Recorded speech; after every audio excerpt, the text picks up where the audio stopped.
बोल जयकारा बोल मेरे श्री गुरु महाराज की जय। श्री अमर ज्योति दर्शन ग्रंथ महान कृति अमर ज्योति ग्रंथ 29 जनवरी सन 1972 को श्री गुरु महाराज जी ने श्री प्रयाग धाम के लिए प्रस्थान किया। प्रथम कोटा में महात्मा सुख सागरानंद जी के सत्संग आश्रम पर श्री दर्शन एवं उद्घाटन का कार्यक्रम था। उधर प्रातः 10 बजे के लगभग जब श्रीमान जी एवं महात्मा जन लिपिबद्ध की गई रचनाओं को श्रवण करने के लिए आए तो संपूर्ण कार्य को छपवाने सहित देखकर कहा, इतना बड़ा काम इतनी छोटी सी अवधि में कैसे पूरा हो सकता है। यह हमारी सामर्थ्य से बाहर है। इतना बड़ा काम तभी संपन्न हो सकता है जब स्वयं श्री गुरु महाराज जी यहाँ रहे, वरना ये कार्य तो 1 वर्ष में ही हो पाना कठिन है। ग्रंथ की छपाई के लिए अक्षर आनंद संदेश से बड़ा होना चाहिए, जो अभी उपलब्ध ही नहीं है। श्रीमान जी ने 2 गुरुमुखों को कोटा भेजकर अक्षर आदि के लिए सब विनय भेज दी। इधर लेखक के मन में यह विचार आया कि क्या श्री गुरु महाराज जी की मौज अब पूर्ण नहीं हो पाएगी। उसने अपनी विनय पत्रिका श्री चरणों में भिजवा दी। गुरुमुखों को जब श्री दर्शन का सौभाग्य प्राप्त हुआ तो उन्होंने विनय पत्रिका भेंट कर श्रीमान जी द्वारा पसंद किए गए अक्षर इत्यादि दिखलाए। श्री वचन हुए कि आप आशीर्वाद पत्र ले जाएं और श्रीमान जी को सौंप दें। श्रीमान जी ने के कृपा पत्र में लिखा, श्रीमान जी, हमने आपसे पूरा छपा हुआ ग्रंथ लेना है। फिर आप जैसे और जिस भी प्रकार के अक्षर प्रयोग करें, पूर्ण व्यवस्था कर इस सेवा की कार्य पूर्ति करनी है। सब प्रेस में सेवा करने वाले गुरुमुखों एवं श्री आनंदपुर निवासी गुरुमुखों को आशीर्वाद। दूसरी ओर लेखक को भी कर कमलों से कृपा पत्र लिखकर आशीर्वाद फरमाई। श्री वचन लिखे, आप तसल्ली रखें और अपना कार्य उत्साहपूर्वक करते जाएं। किसी प्रकार से घबराने की जरूरत नहीं है। सब काम श्री गुरु महाराज जी की कृपा से ठीक हो जाएगा। Trust in God and do the right. God helps those who help themselves। प्रेम प्रयोति प्रेम के सागर अनूठी रचना रचाते हैं। गुप्त व प्रकट रहस्य भरे हैं, जीव समझ नहीं पाते हैं।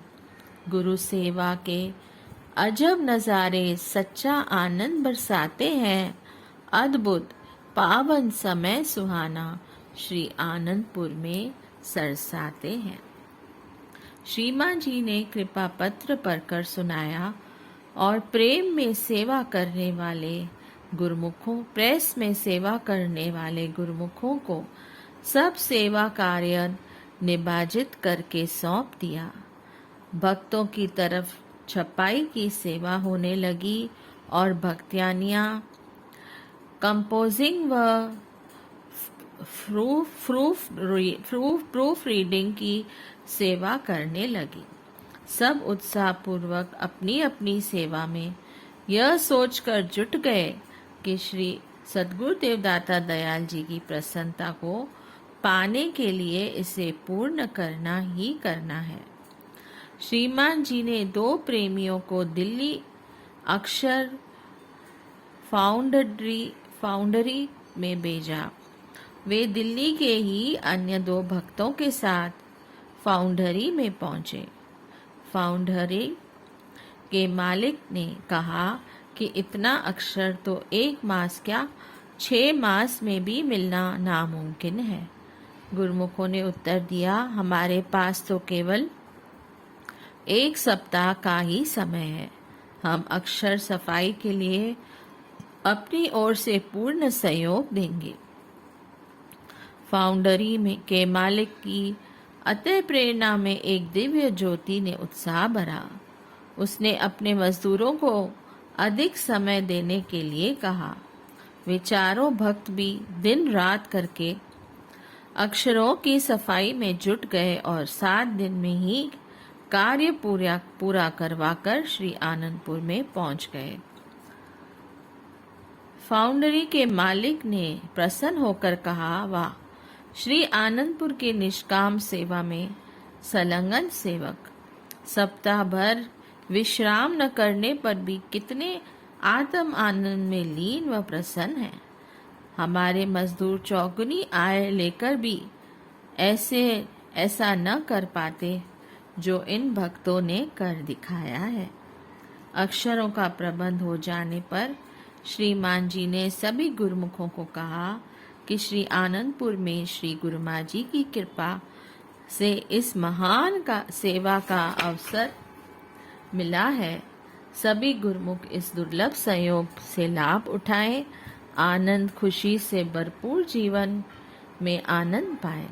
उन्होंने प्रबंधक भाई प्रेम सागरानंद जी से कहा कि फरमा छपते ही सब अपने आप को आपने 2000 की संख्या तक प्रत्येक फर्मे को ठपवाने की सेवा करनी है। बाई जी ने अपनी तरफ सभी गुरुमुखों को श्री आज्ञा सुनाते हुए कहा कि अपनी अपनी सेवा के अतिरिक्त सभी ने इस सेवा को भी सहर्ष करना है। सेवा का अद्भुत नजारा, सबके दिल में उमंग उत्साह, समस्त श्री आनंदपुर निवासी गुरुमुखों और प्रबंधकों में मानो दिव्य शक्ति एवं प्रभु प्रेम की निराली मस्ती का संचार हुआ। यह केवल कोरी कल्पना नहीं, वास्तविक सत्य है। महाप्रभु जी श्री प्रयागधाम में विराजमान थे। वहां से ही आशीर्वाद की कृपा बरसाते थे। श्री आनंदपुर में देखो तो प्रत्येक प्रेमी की जुबान पर यही था कि हर समय उन्हें कभी भी श्री तृतीय पातशाही जी, कभी श्री चतुर्थ पातशाही जी और कभी श्री पंचम पातशाही जी, कभी स्वप्न में और कभी साकार रूप में अपनी दिव्य झलकियों से आनंदित कर रहे हैं। सबके मुख से हर्ष, आनंद एवं मस्ती भरे गीत ही झरनाते थे। आकाश से मानो देवगण भी इस सेवा में सम्मिलित होने के लिए विनय सुना रहे थे। रात्रि एवं दिन भर सेवा में सभी अहोभाग्य मना रहे थे। सर्दी की शीत लहर और दिन रात का किसी को पता नहीं कैसे बीत रहे थे। महात्मा योग आत्मानंद जी प्रेस के प्रबंधक थे। उन्होंने प्रेस के गुरुमुखों के लिए भोजन आदि का प्रबंध भी करवा दिया। सब एक दूसरे से बढ़कर इस सेवा में के कार्य में भाग ले रहे थे। 5 मार्च को श्री गुरुमा जी ने श्री आनंदपुर में कृपा फरमाई। बाहर से मुख्य महात्मा जनों को सत्संग से बुलवा लिया। श्री आनंदपुर में सेवा में रत अदम्य साहस एवं प्रभु प्रेम में यशोगान करते गुरुमुखों को देखकर स्वयं श्री प्रभु जी भी भाव विभोर हो गए। आपने सभी महात्मा जनों, महात्मा योगात्मानंद जी, महात्मा सतगुरु सेवानंद जी, महात्मा गुरु दर्शनानंद जी, महात्मा आत्म दर्शनानंद जी, महात्मा शांत आत्मानंद जी, महात्मा परम विवेकानंद जी, महात्मा सत शांतानंद जी एवं प्रेस के गुरुमुखों को बुलाया और फरमाया, आप गुरुमुखों की सेवा रंग लाई है। अब इस महान कार्य की पूर्णता शीघ्र ही होगी और युग युगांतरों तक यह अमर शाश्वत महान विभूतियों का जय घोष एवं यशोगान करते हुए विश्व में सुख शांति आनंद को पाने का सर्वोत्तम साधन बना रहेगा। यह श्री परमहंस अद्वैत मत की गौरव गरिमा का अमर कीर्ति स्तंभ है। इस प्रकार आज इसका शुभ नामकरण अमर ज्योति ग्रंथ किया जा रहा है। यह श्री परमहंस अद्वैत मत के महापुरुषों का युग युगांतरों तक पावन गुणगान करता रहेगा। सब इसे पढ़ सुनकर आत्मिक संपदा से माला माल होंगे। उसी समय सब गुरुमुखों को पावन श्री दर्शनों का सौभाग्य प्राप्त हुआ।